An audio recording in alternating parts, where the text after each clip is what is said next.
भाई बहनें राजी खुशी हैं, क्योंकि अगर राजी हैं लाइफ में, अगर राजी हैं तो खुशी अपने आप आ जाती है। अगर राजी नहीं है तो खुशी गायब हो जाती है, क्योंकि जब एक दूसरे से उम्मीदें होती हैं और वो उम्मीदें पूरी नहीं होती हैं, जीवन में असंतुष्टता होती है, चाहे वो खुद से हो चाहे वो किसी और से हो। तो जब असंतुष्टता होती है तो ये जो चेहरे की खुशी है ना, ये गायब हो जाती है। मोटे तौर पर देखा जाए तो यदि सदा प्रसन्न रहना है तो दो चीजें बहुत जरूरी हैं। एक, सदा राजी रहना, हर हाल में राजी रहना, और दूसरा, जीवन में कोई प्रश्न ना होना, क्योंकि अगर प्रश्न है तो प्रसन्न नहीं है, और अगर प्रसन्न है तो इसका मतलब है सब कुछ है, कोई प्रश्न नहीं है। तो ये दो बातें अगर लाइफ में ना हो तो खुश रहने के लिए बहुत कुछ मिल जाता है। तो आज के सेशन में हम खुशी कैसे गायब हो जाती है और इस गायब हो गई खुशी को कैसे फिर से प्रकट करना है, सदा खुशनुमा कैसे रहना है, वो समझेंगे। क्योंकि सब कुछ हमारे आधार पर है, और जो कुछ भी है, खुशी या गम, दुख अशांति या सुख शांति, सब कुछ अंदर ही है। लेकिन होता क्या है, जब बाहर की चीजें अंदर चली जाती हैं, जैसे घर में बाहर की धूल घर के अंदर चली गई, तो फिर उसे निकालने की जरूरत पड़ती है, तो मेहनत करने की जरूरत पड़ती है।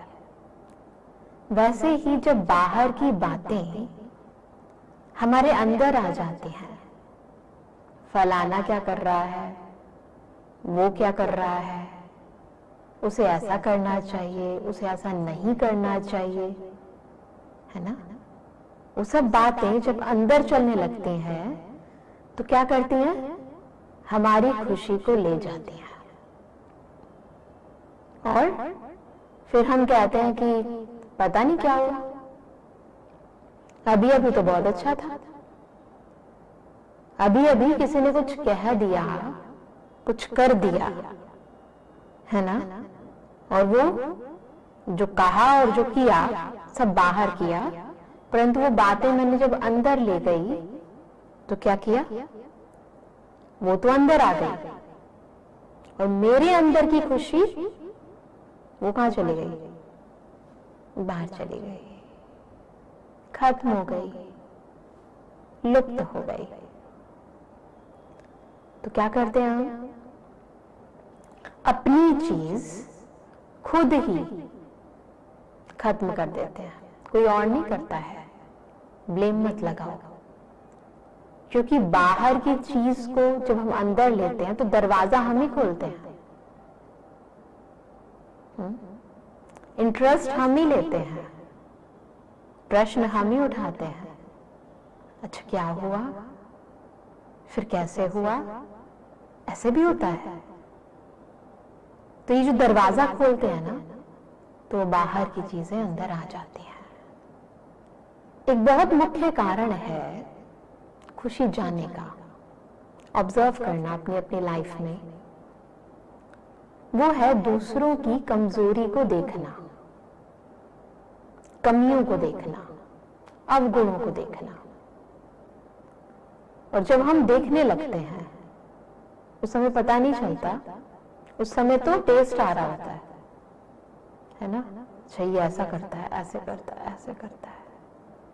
तो जब हम अवगुणों को देखने लगते हैं, इंटरेस्ट लाने लगते हैं, चिंतन करने लगते हैं, तो क्या होता है, ये अवगुण कि अवगुण तो नेगेटिव है ना, पॉजिटिव तो नहीं है, तो जब नेगेटिव चीज अंदर चली जाएगी तो जो पॉजिटिव चीज है वो बाहर चली जाएगी। अब देखो, कोई भी या किसी की भी नकारात्मक चीज यदि आपने अपनी बुद्धि में, मन में ग्रहण की, तो आपके आंतरिक जो सकारात्मक ऊर्जा है, नेगेटिव आया, पॉजिटिव गया, तो सकारात्मक ऊर्जा चली गई, अच्छे विचार चले गए, तो फिर अंदर की खुशी भी उसके साथ चली गई।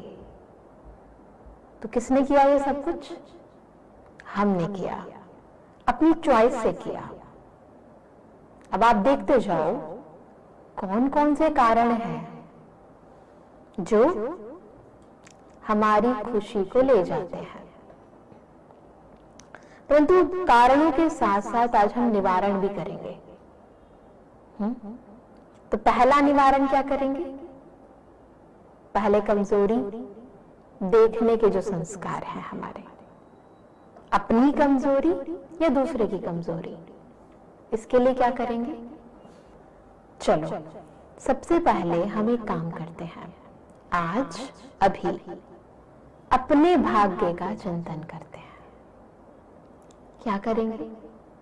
जब अपने भाग्य का चिंतन करेंगे कि भगवान ने मुझे क्या क्या दिया, तो जब प्राप्तियों का चिंतन होगा तो लाइफ के अंदर जो वीकनेसेस हैं, कमी है, कमजोरियां हैं, उनका जो चिंतन है वो खत्म हो जाएगा।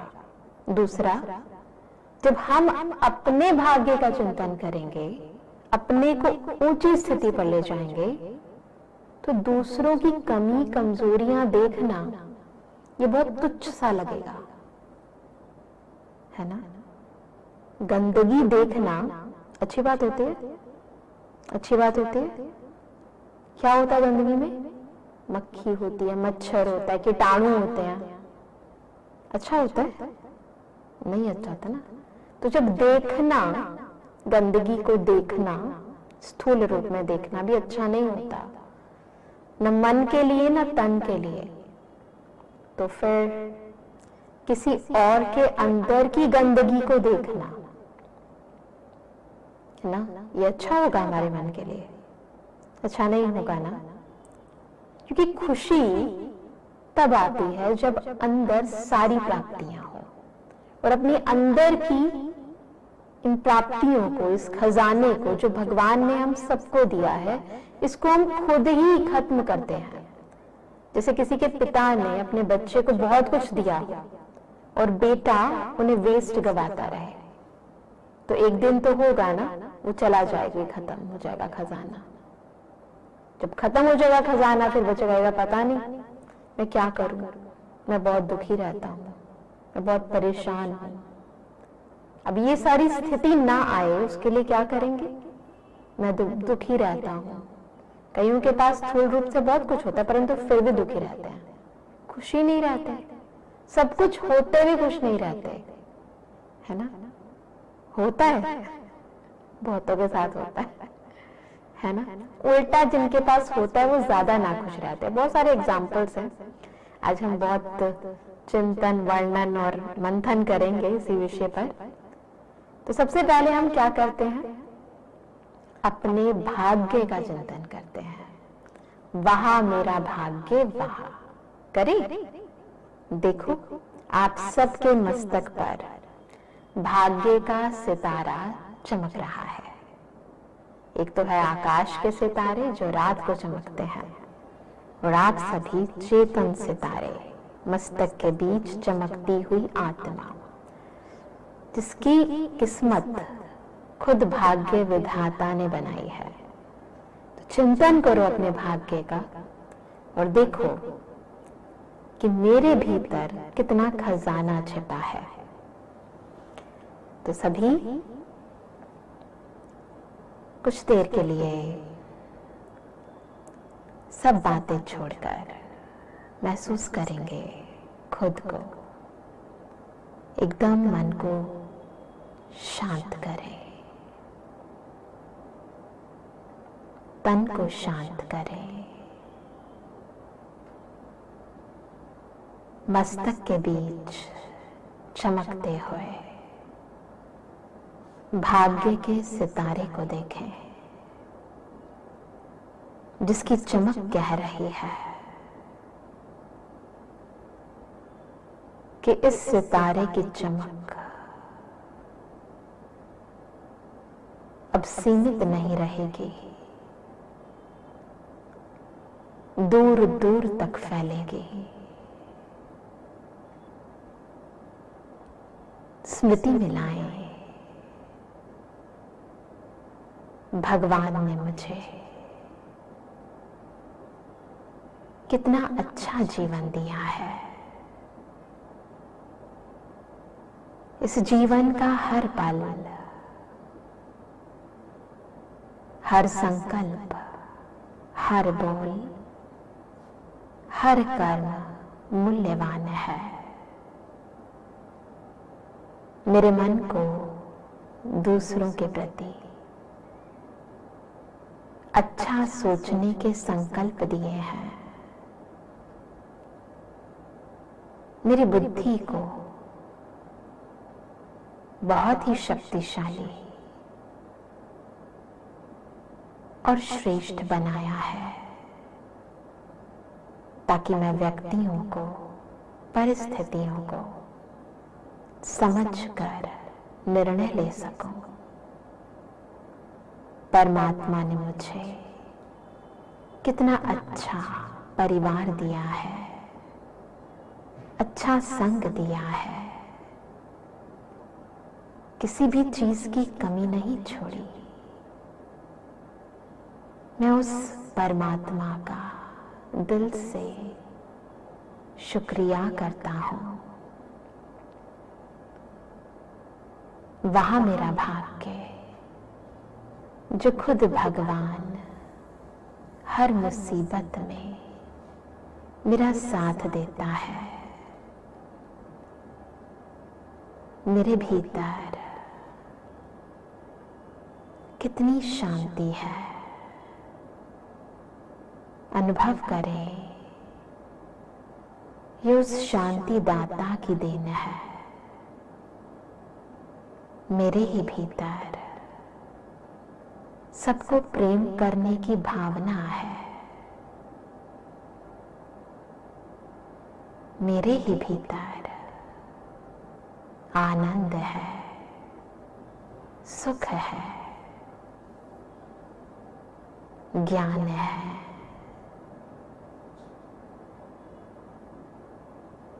अनंत गुण है। फील करें, मेरा भाग्य सच में बहुत बहुत उज्जवल है।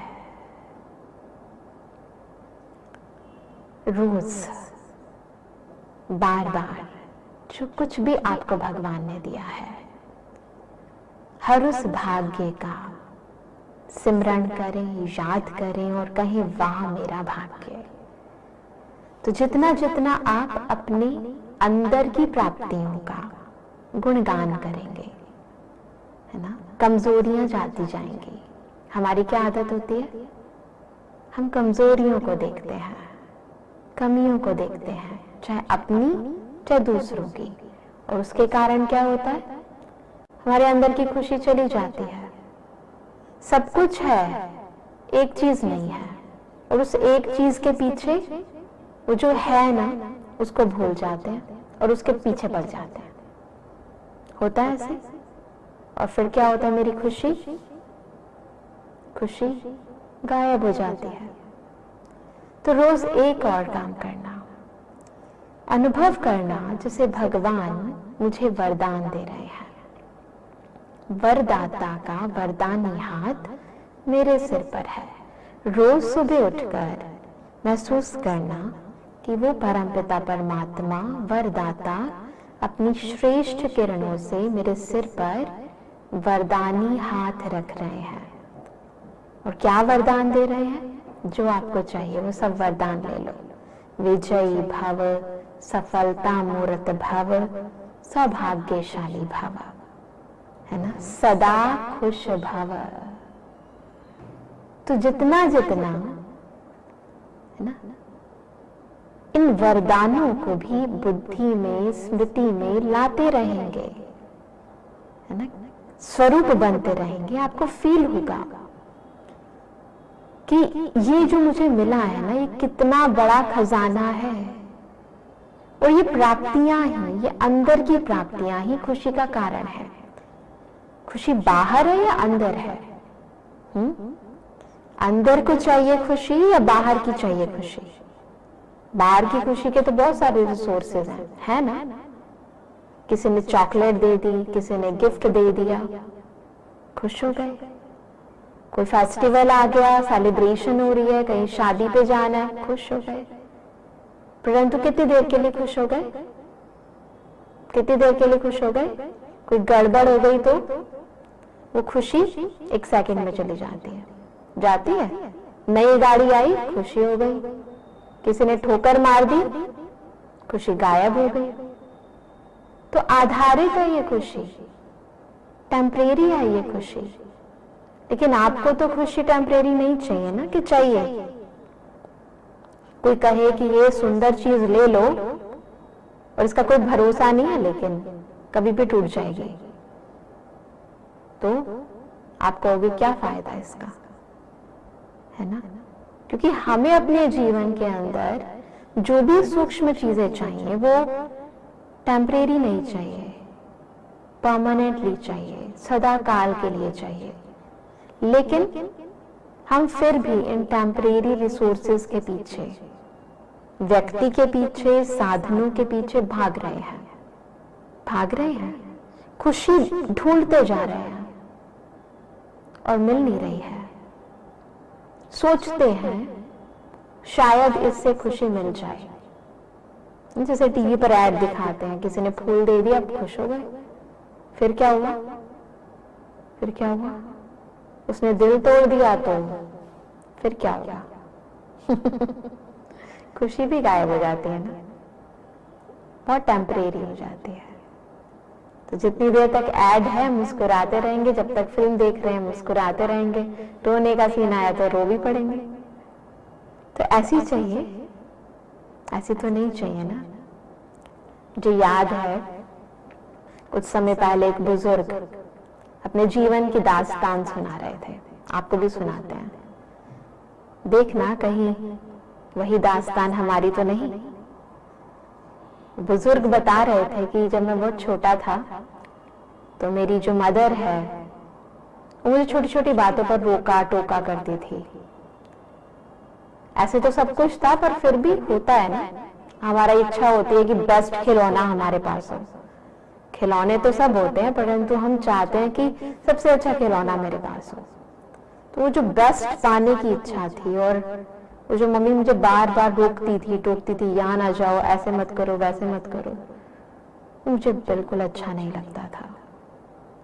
और मैं सोचता था कि कब मैं इस सारे बंधन से छूटूंगा, बड़ा होऊंगा और मुझे स्वतंत्रता मिलेगी और मैं अपनी इच्छा अनुरूप जो चाहता हूं ना वो पाऊंगा।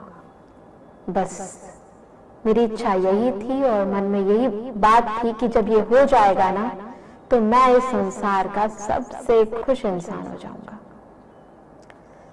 तो उस खुशी को पाने के लिए, क्योंकि एक दिन तो वो दिन आना ही था ना, बड़े तो होता ही हर इंसान, तो भी बड़ा हुआ, पढ़ाई की, बहुत कुछ किया, और एक दिन आया कि उसकी बहुत अच्छी जगह जॉब भी लग गई, और फिर धीरे धीरे उसने अपना बिजनेस स्टार्ट किया जो बहुत अच्छा चला भी। तो भगवान की दुआ से उसको सब कुछ मिला, कृपा से कहें या उसके पुराने कर्मों से कहें, उसको सब कुछ मिला। परंतु फिर जैसे बड़े हो जाते हैं ना, तो फिर इच्छा और उत्पन्न होने लगी।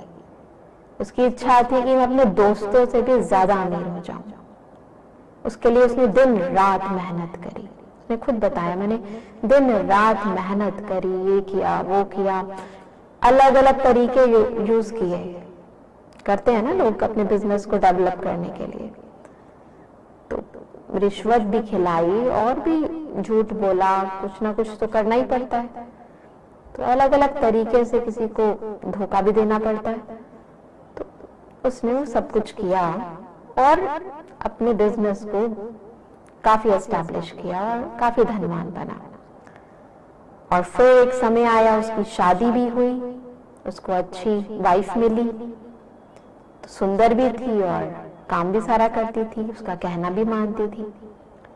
उसने बताया कि जब मैं बड़ा हुआ तो सब कुछ ठीक था, परिवार था, फिर मेरी इच्छा हुई कि क्योंकि मेरे सारे फ्रेंड्स के बच्चे हो गए थे तो मेरी कोई संतान नहीं थी, तो काफी टाइम के बाद भगवान ने मेरी वो इच्छा भी पूरी करी और एक बेटा मेरे घर में आया।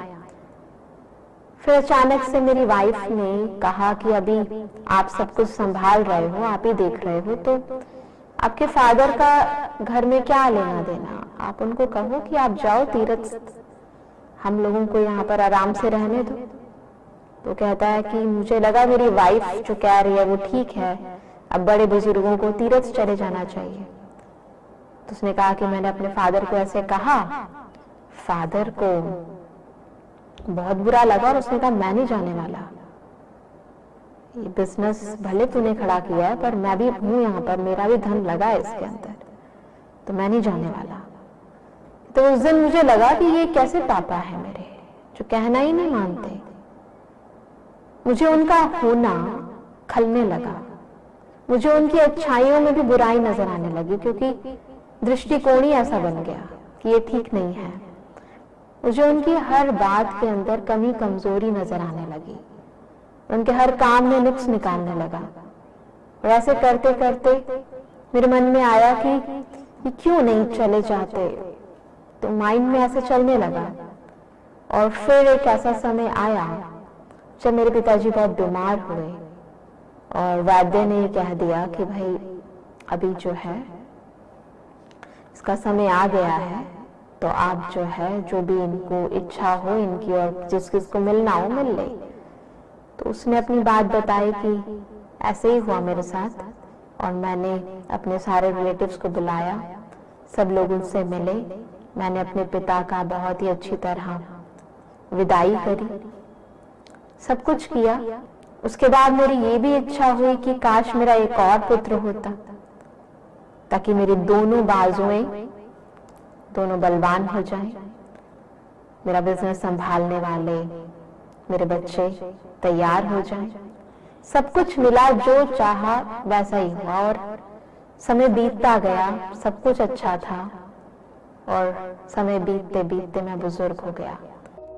अपने आध्यात्मिक महत्व और नैसर्गिक सौंदर्य के कारण पर्यटन के लिए मशहूर देवभूमि उत्तराखंड में प्रतिवर्ष करोड़ों की संख्या में देश विदेश के तीर्थयात्री और पर्यटक पहुंचते हैं। प्रदेश में एडवेंचर टूरिज्म के क्षेत्र में अपार संभावनाओं को देखते हुए एडवेंचर टूरिज्म को बढ़ावा देने के लिए लगातार प्रयास कर रही है उत्तराखंड सरकार। पर्यटन के विकास के लिए 120 करोड़ रुपए के बजट को बढ़ाकर 400 करोड़ रुपए किया गया है।